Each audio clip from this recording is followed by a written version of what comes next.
Let's see who comes in.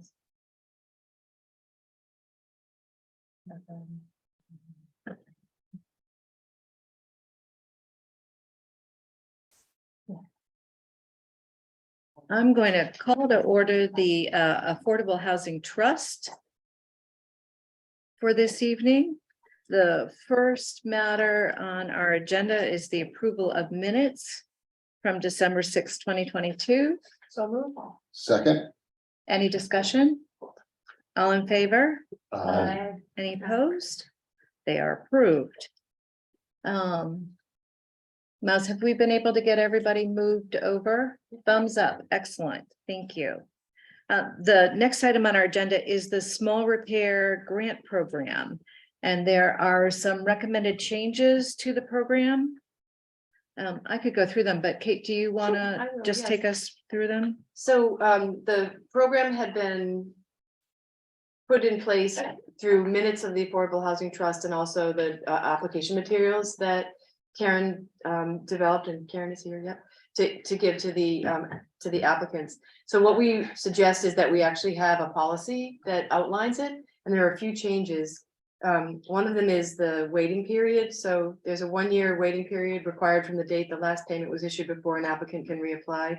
The proposal is that the waiting period could be waived by the town manager in an emergency situation. The second is the item we've talked about several times, and this is that the 2% of the equity in the home is added and counted as income.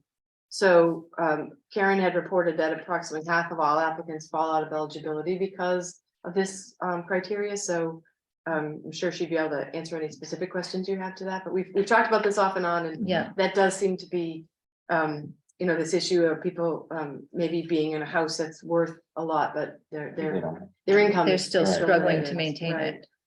And then when we started, and this is very typical of municipal programs, you start with a sort of a hard program rollout of twice a year. And we think it would be easier if there's funds that are uncommitted that we can just keep going until those funds are spent, so that Right. people don't have to wait until May or September or whatever the dates are. So those are the 3 proposals.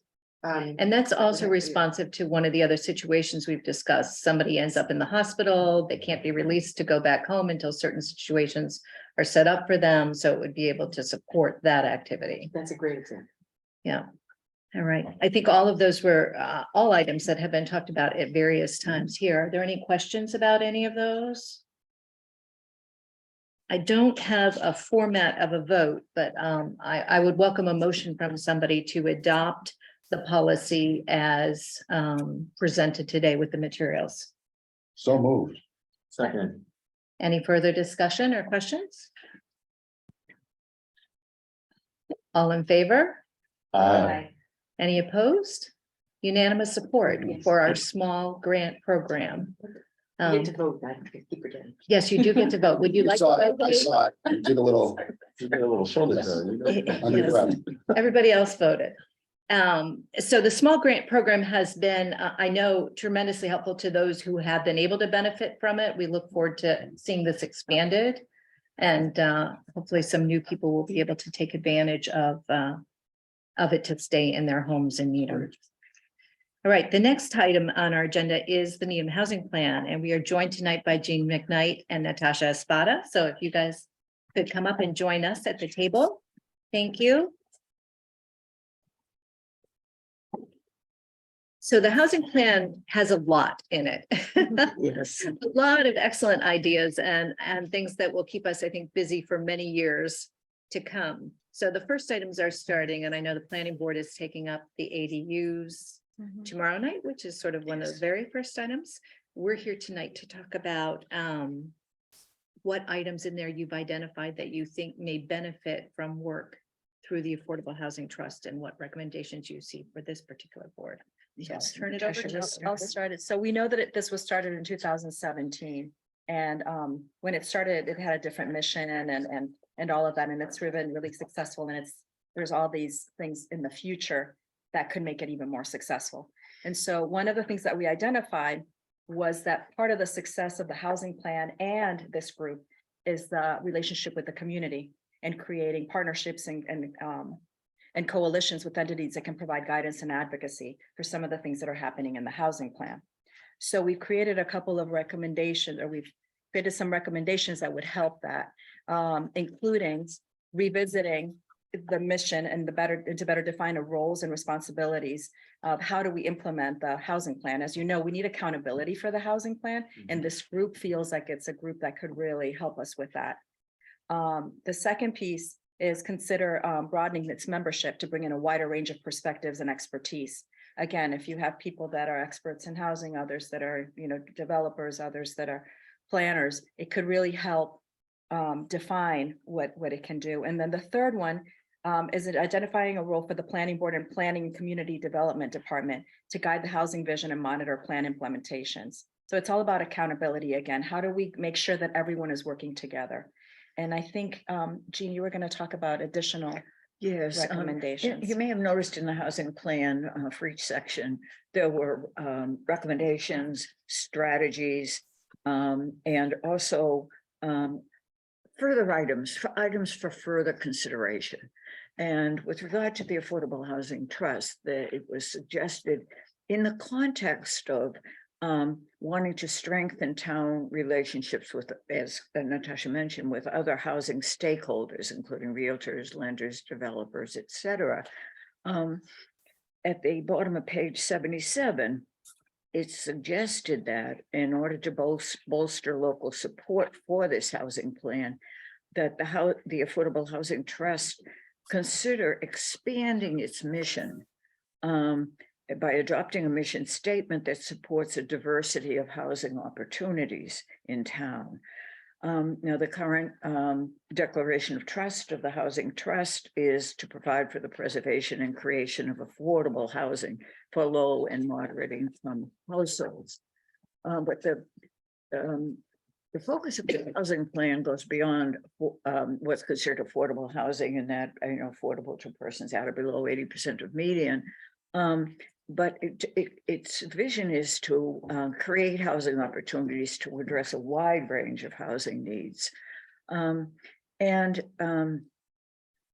so the Affordable Trust might provide a declaration related to this broader community goal. And as part of these deliberations on such a concept, the Affordable Housing Trust might discuss its specific roles and responsibilities within the context of the guiding principles, priority housing needs, and recommended actions as part of the housing plan.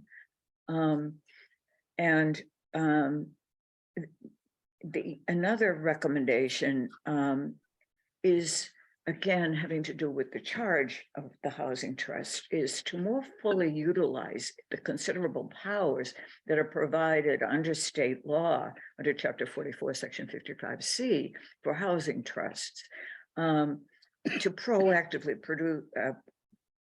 pursue housing development opportunities. We're aware that other communities are using their housing trusts as vehicles for producing housing. For example, Situate and Hingham have acquired property, made improvements, and then sold or rented the units to qualified applicants. Manchester by the Sea and Yarmouth have issued requests for proposals for development proposals. And some housing trusts have been instrumental in shepherding the development of town-owned property into affordable or mixed income housing, working with developers.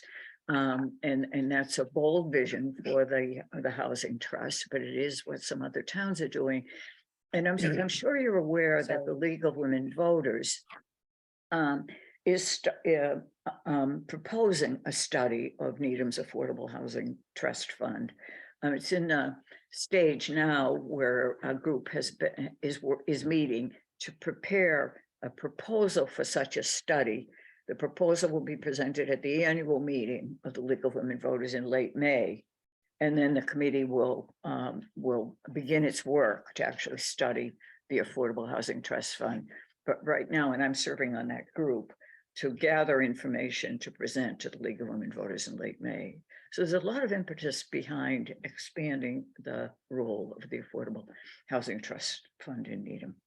And again, we're in this is a great opportunity, not only because the trust fund has been doing such an amazing job, but now we have, kind of a master plan for other things that could happen and taking that opportunity to kind of develop into what it wants to be, to make sure that it gets, implements these things. I think it would be really helpful. And it seems like the right group.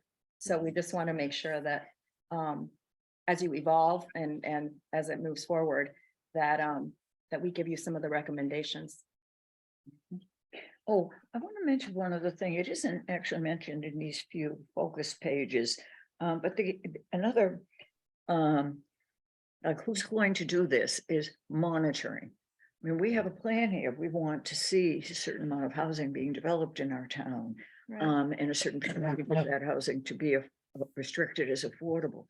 The Housing Trust took the 2020 census and really presented that beautifully, both in income, what's the nature of our housing, what are our housing needs. But we're going to wait another 15 years. Is there a board in town that will consider it its job to put out a report annually, perhaps on what housing has been built in town, et cetera, as we go along over the years?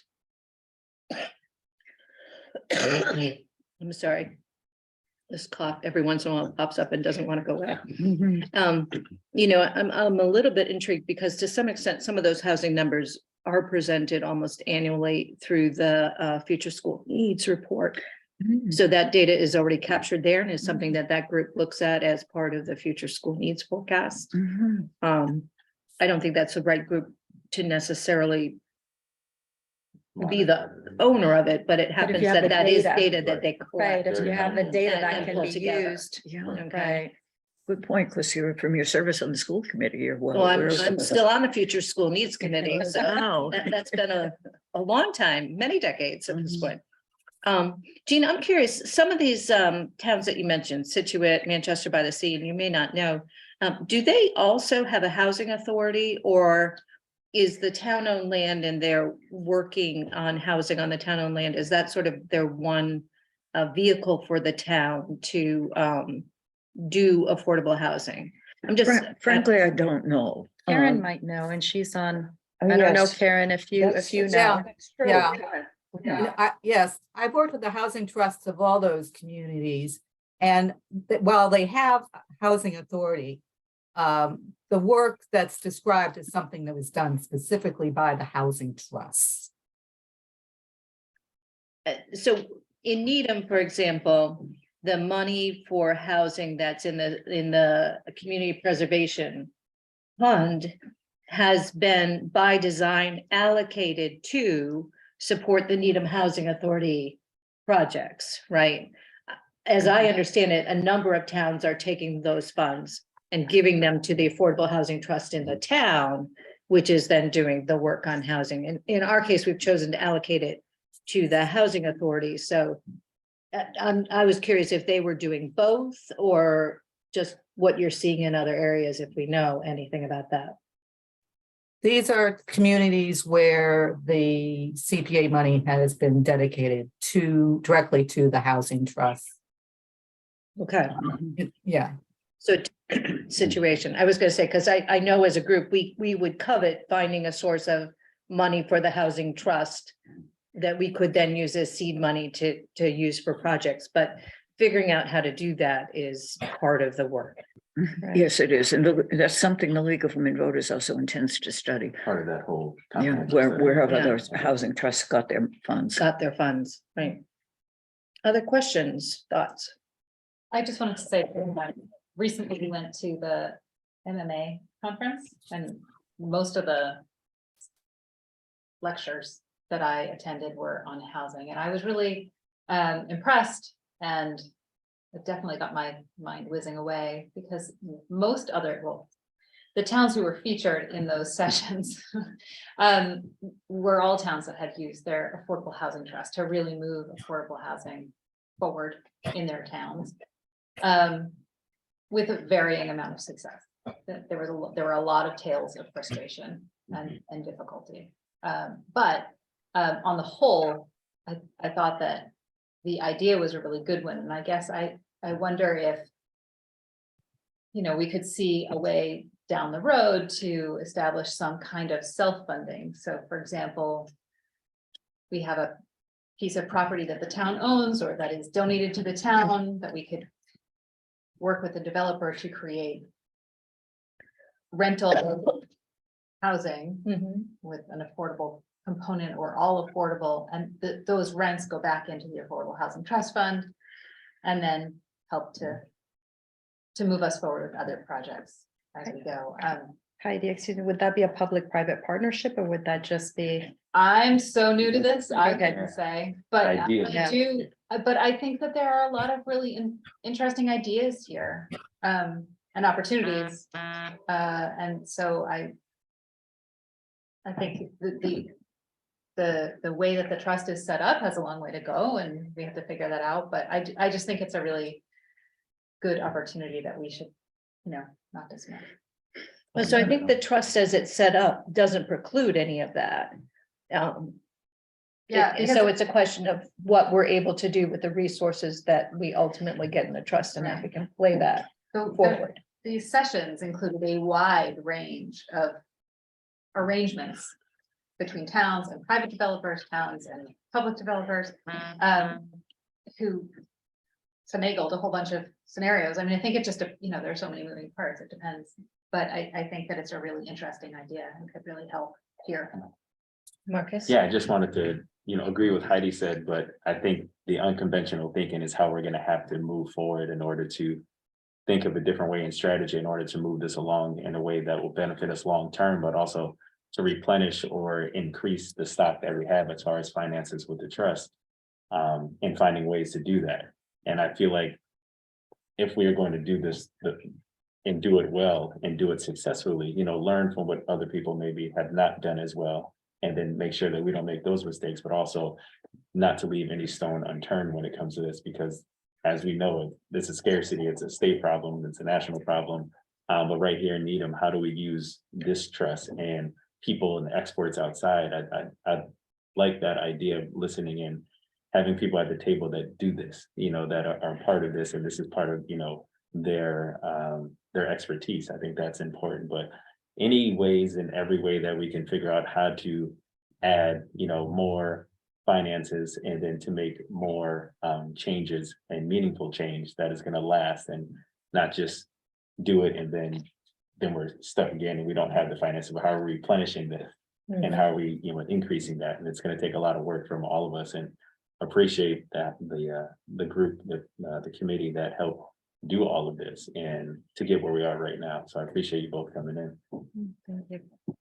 I'd like to respond to, Yeah. oh, I know others want to speak, but I wanted to respond to Heidi, if I may. Yeah. Chair. An idea is in this trust, in the housing plan on getting money for the housing trust in this manner. And that is by broadening our inclusionary zoning requirements. Presently, we have certain zones where if you're going to build something like we have the one example that we have on Dedham Avenue with the mixed income housing with the apartments above. And if you are going to build anything with 6 units or more, you have to boost that up so that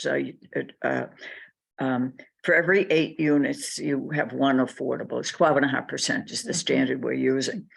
And what is proposed is that we have we have a proportionate monetary contribution for any development that has 3 units or more, in proportion to what it would cost. And Karen Sunnerbrook has been very helpful in knowing what the rules are and coming up with the figure and what the proportion would be. For example, the development, also very nice, very well-designed development on Oak Street that also is a mixture of some office on the first floor and residential above. I believe there are condominium units, but it was kept right below where you would have to have an affordable unit, but at least a monetary contribution. I haven't seen it done before, but it possibly could even apply the same thing to a subdivision. Not that we have very many large subdivisions, but these are ideas for getting some contributions that would go to the Affordable Housing Trust Fund for developments of various sizes. That's very interesting to me because as I recall, part of what's in MBTA communities is they're trying to get access to places where you can have 3 units or more by right. So 3 is the magic number and it makes sense to me sort of as an entry point. for Yes. that. Thank you. ma'am. This is great information and I'm, sorry for my voice, I apologize. Well, so just a couple of things, well, I can still say them. I like the idea of putting a target amount that goes into the affordable fund every year, that's through town meeting or CPC, or like you're talking about a developer saying, okay, incentivize, I could do 3 units, but if I pay into this fund, I can do a 4th unit here. So some way to get money, Incentive. incentive to get into the Incentivize, yeah. fund. Mhm. I also think we do some of these large developments, mitigation money can go into this fund. We talked about that and other things, but we had a woman tonight come in and say she has to leave because her rent went up $400 a month. And she's in an affordable an unit. affordable unit. So wouldn't it be nice if some of this money in the Affordable Trust could help subsidize people like that to keep them in their homes? So I'm open to looking at ways to get money and ways to spend money to try to help in these situations. But I think if we have mitigation for developers, if we put a target, so we're not always competing with, CPA funds, you say, okay, they have their own formula. But maybe like we do with any other reserve fund, we say, here's our target to go into the Affordable Trust every year. So we have a target. And then, like I said, incentivize. And my question is there a model when you look at other towns? I know you mentioned a lot, Karen, you've looked at. Is there a model that I could pull up or we could pull up and say, this is kind of the model of the trust? I know I've done affordable housing in other towns. And I know before you go to the select board for a LIP, you go before the board and you get input. And I actually got input and saying, hey, can you do more 1-bedrooms that are level so that it's for the elderly? Oh, that's great input. So it's almost a jumping off point before the select board to get input from the Affordable Housing Trust. So I know they have broad missions. Yeah. I would just be curious what you've seen out there as far as a target. I think, Go ahead, I'm sorry. When you speak of models, do you mean other towns that seem to be similar to us or that are Mhm. just right? We should really look at what they are doing. Yes, that you're saying this is how to do it. And it thank might you. be a combination, and Karen knows a lot about this. When we were putting this together, there was so much information, we couldn't get into the weeds. But if this is something that I think is really valuable, we could take a look at it.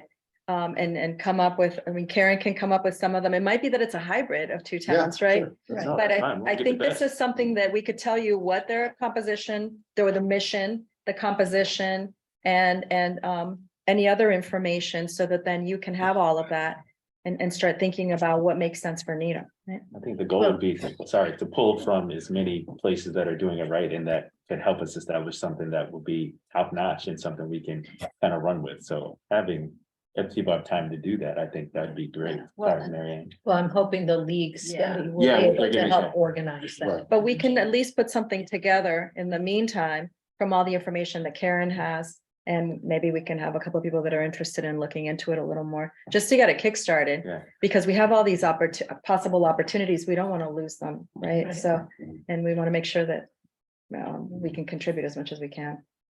Madam Chair, just one more comment. We talk about flexibility on purchases. I know conservation has a fund, for example, that they could use if something comes up.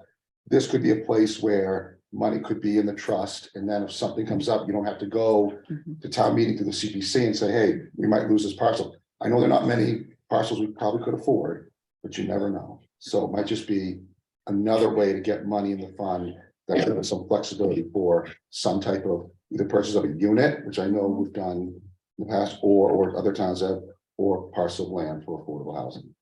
So, thank you. Yes, Thank you, Madam Chair. I'm now serving on the Community Preservation Committee as the planning board's representative. And it does seem that the emphasis is on a particular project. So we'd have to look into whether it seems to me it should be possible, but it's really a decision for town council on what is eligible to just take a pot of money, say it's for the Affordable Housing Trust Fund, CPA money, because we know that they'll use it for affordable housing. That's their role. Yes. And that's, I think, what you're suggesting. Yeah. So I guess part of what I'm thinking though is it's not clear to me whether the money that's in CPC, right? They're sort of maxing out the contribution that they can make right now to housing, and it's going to, as you indicate, a particular project, but that project is going to need that funding to come to fruition. So I don't want to do anything to cannibalize that. We need to support that and make it Right. happen. Now, yes, But I just am long- intrigued, You need a master long-term, it plan. could do something. And I also think, Matt, the idea that maybe we should think about some contribution nearer term, building into the town's budget that just goes to the Affordable Right. Housing Trust is something else to consider. Absolutely. I I think Karen had a question. Go ahead. Karen, do you have a question? I don't have a question. I was just gonna say on the issue of CPA dedicating a certain amount of money annually towards the housing trust, that's happening in numbers of communities. They just annually take them, typically the target is the minimum 10% that can be allocated towards that has to be allocated, or at least in reserve for affordable housing, goes directly into the housing trust. And then the housing trust can come before the CPC for special projects in addition. And as for the CPC maxing out on housing, I mean, some communities are spending near 100% of their CPA money on housing. So the town has some flexibility, and obviously we have the NHA project, as a key element of the housing plan, but there are other ways of, of capitalizing the housing trusts. And there are lots of, there are other models as well. So I certainly do understand that there are some towns that are giving their 10% directly to the housing trust. But right now, that 10% is actually needed by the housing authority for their projects. So it's important for us to keep them whole.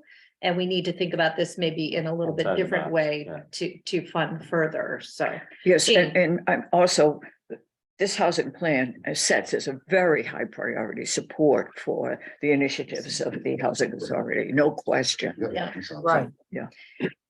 And I'd like to add to that, not only that, we're trying to help them understand what the zoning rules are based on the properties, because they haven't been, nothing has ever happened to those, it hasn't happened in such a long time. So we're also in this, most of their properties have not been renovated in a long time. So Correct. we're very different than some other towns that may have a mixed group, or there might be some newer versus, so I think that they need a lot of support right now.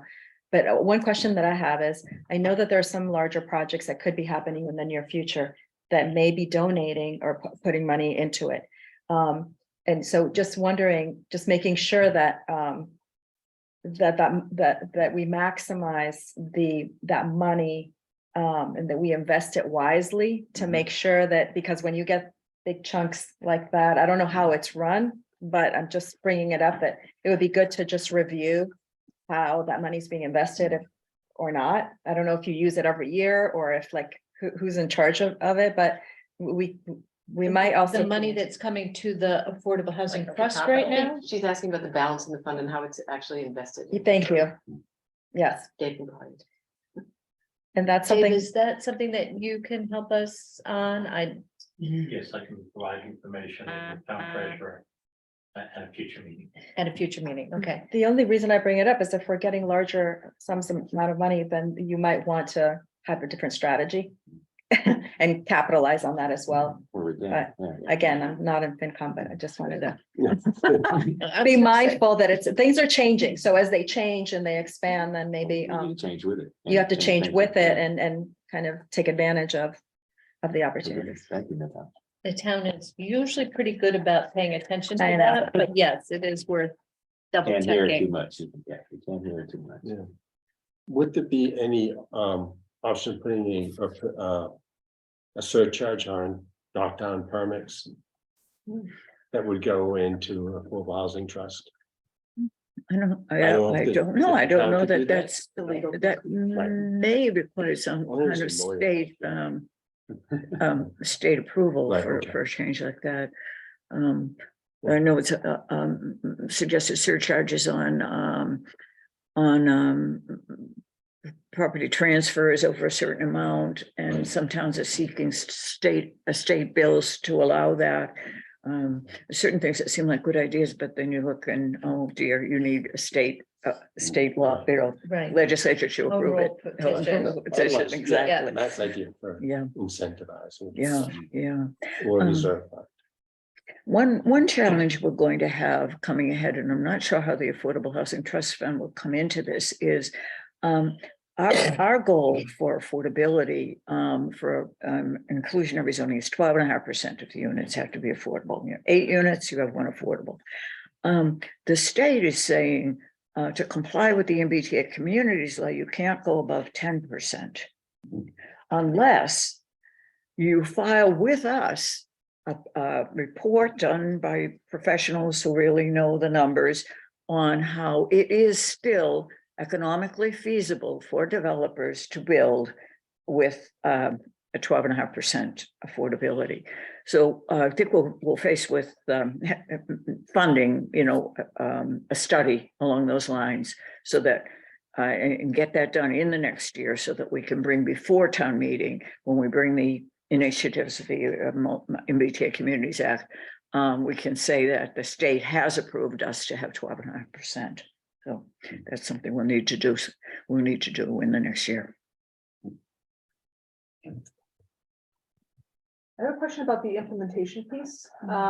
So as I understand it, a lot sounds like it's still sort of up in the air or being reviewed or considered. So there's a sort of suggestion of doing essentially a landscape review of, other similar arrangements around, what kind of governance models and funding models are happening around the state. Who can we look to as potential exemplars, even if that means a couple of different communities? We have this League of Women Voters study as well, which is also going to look at the funding sources and governance. And so my question is sort of, how will those ultimately inform the housing plan itself? And then where is the housing plan? Like, has this been formally approved? Is it still kind of in the works? Because I think implementation, obviously, that's like the next step, right? So these are sort of, will the trust have to wait until, more is in place and we know more to sort of come in with that additional role? Do you want me to respond to that? The housing plan has been approved. And is to replace our 2007 housing plan. The housing plan study committee has been laid down. The housing plan, this 200-page plan, has been approved by both the select board and the planning board. So it's to provide our goals and guidance going forward. But it's not like we're going to do another housing plan every year. But to just say, all right, put it on the shelf, and then 10 or 15 years from now, we'll see how we did. The idea is, let's monitor performance as we go along. But this is our housing plan, where it's not like an ongoing study. It's done. Okay. But can I add to that? It's like, I think we want to be proactive, and that's why we're here. And I Right. think that Mhm. this group has a role, the planning board has a role, the housing authority has a role. And so what we're trying to figure out is we don't want to lose track of what the goals are, and we need accountability from all the different groups. And so that we can set things into place so that it can continue to move forward. Yeah, so I think part of what I would observe is this is a plan, but it's not a housing production plan. So it's not like we actually have something that says we're expecting next year we're going to add X number of units. That's in the absolutely town, right. Right?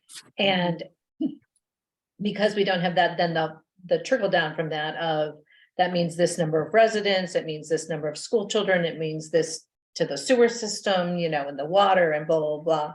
So I think that level of detail is not a level that exists. I think that was sort of what I was getting at. Yeah, so we have the plan, the framework, it's just, the KPIs, the project management, the step-by-step, and that's sort of where it sounds like we're still a little bit waiting for the dust to settle on that. It's a master plan, not an action plan. Sure, Yeah. okay. I think is the best way to Right. explain Yeah, it, but we're trying to create actionable items Mhm. to start From moving that. it forward. And That's that- a good way of putting it. And so we know that really understanding this MBTA communities and getting that fully in place is definitely an enabler to that. So I mean, there are certainly steps that need to occur. And then I think there's a hope that the growth will be, I'm gonna use the word organic, which is a vague word, right?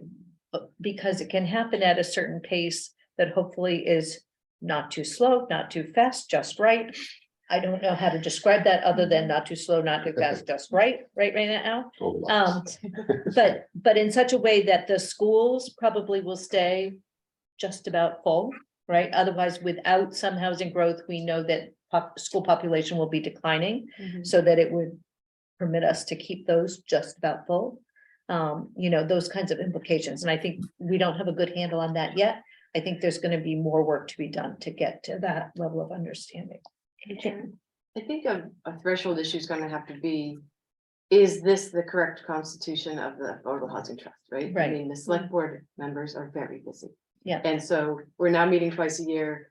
If this is where housing monitoring and implementation is gonna be, it'll have to meet monthly. And And it I will think have we to need to think evolve. of, what are the compositions in these, exemplar communities?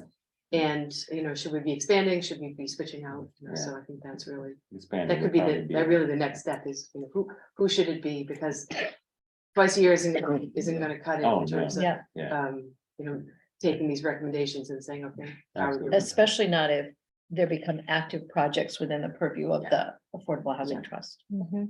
Yeah.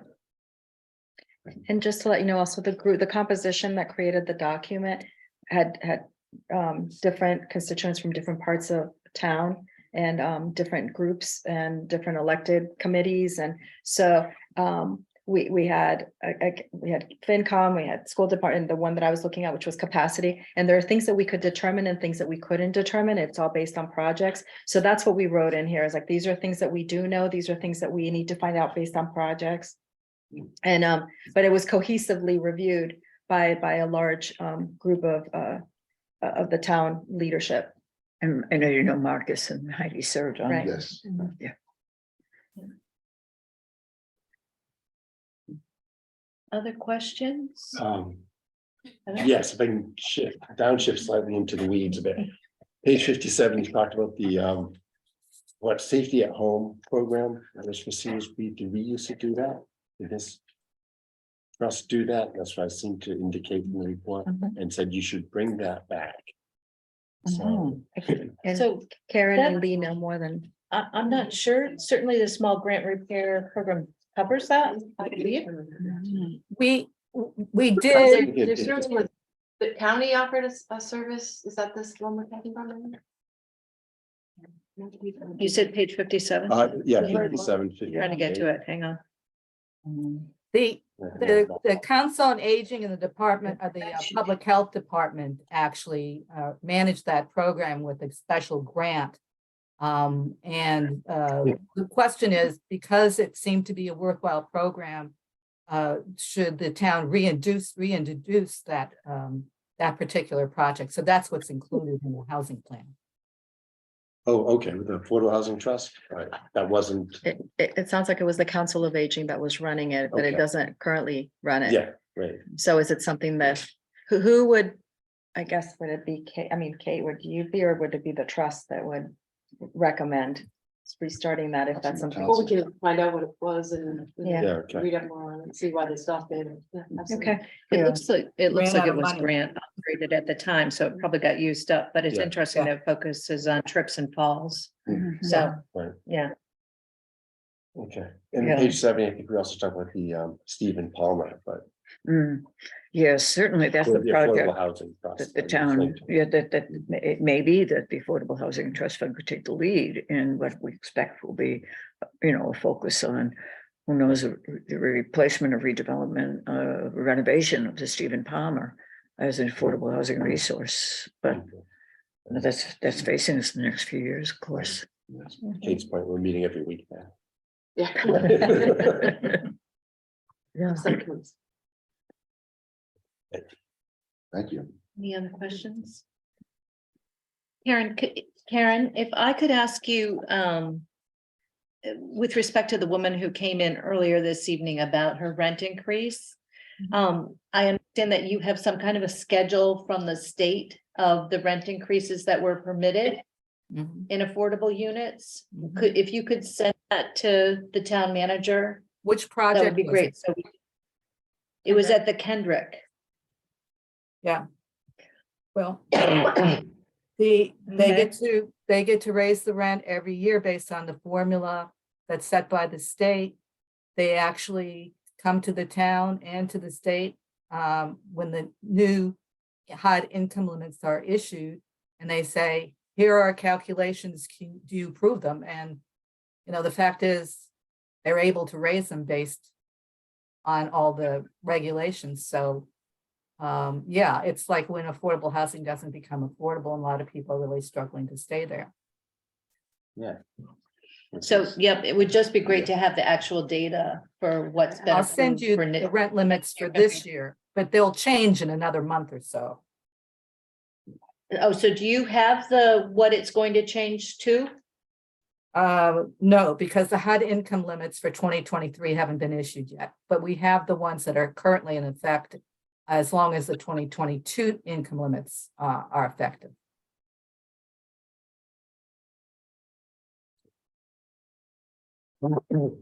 Then I guess I'm confused because I'm not understanding how her rate got set if the numbers. So they could have delayed the implementation of it. Yeah, Right? She she'll- said she was notified in November, so they November. might have I said. think Okay. next last month. year. All right, And then well, it'll go up. But we'll double check. Every year they Okay. change the rent, they can change the rent based on a state formula that's indexed to increases in the HUD area median income limits.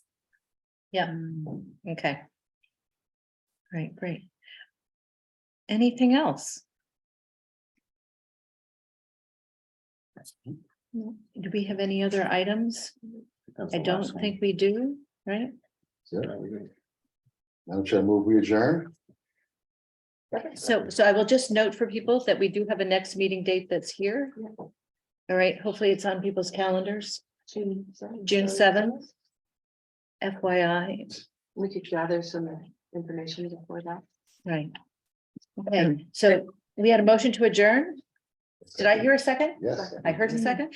Awesome. Any, Yes, for further discussion, perhaps if the league study, because I think they were starting that in April. If the league study is accomplished by our next meeting, or if you're, It won't be accomplished by June 7th. It will be formally presented to the membership at the end of May at the annual meeting to undertake Oh, a to study undertake it, okay, right. that then will occur over the next several months. So it will probably be in your in the next fall meeting sometime. after June I was just 7th gonna say, meeting. we can That, have them come, yeah. but it's too early. But we can send our information as soon as possible, and it might make you have a meeting before June 7th.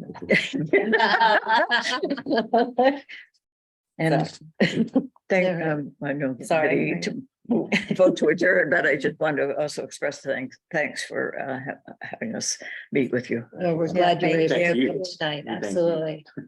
Any other questions, comments? Then all in favor? Aye. All right. Kate, did you I vote? did.